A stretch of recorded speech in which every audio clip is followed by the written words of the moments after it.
আসসালামু আলাইকুম সুপ্রিয় বন্ধুরা, সুপ্রিয় ফেসবুকবাসী।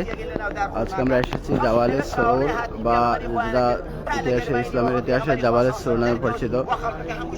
সেই জাবালে সৌর ইসলামের ইতিহাসে কেন এত গুরুত্বপূর্ণ সে বিষয়ে দুটো কথা বলতেছি।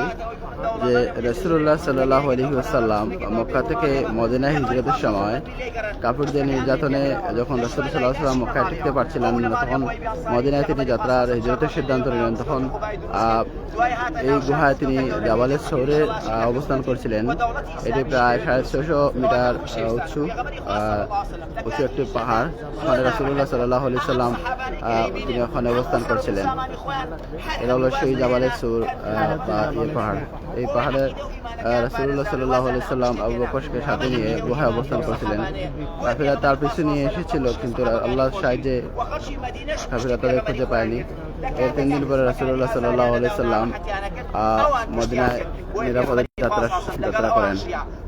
এটা হলো সেই জাবালে সৌর। আপনারা সবাই দেখেন, এই যে উঁচু পাহাড়, ওই উঁচু পাহাড়টা হলো জাবালে সৌর বা জাবালে সৌরের, যেখানে রাসূল সাল্লাল্লাহু আলাইহি ওয়াসাল্লাম হিজরতের সময় 3 দিন লুকিয়েছিলেন কাফিরদের হাত থেকে বাঁচার জন্য।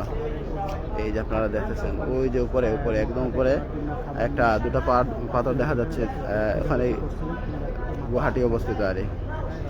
আর সবাইকে ধন্যবাদ। আসসালামু আলাইকুম ওয়া রাহমাতুল্লাহি ওয়া বারাকাতুহু।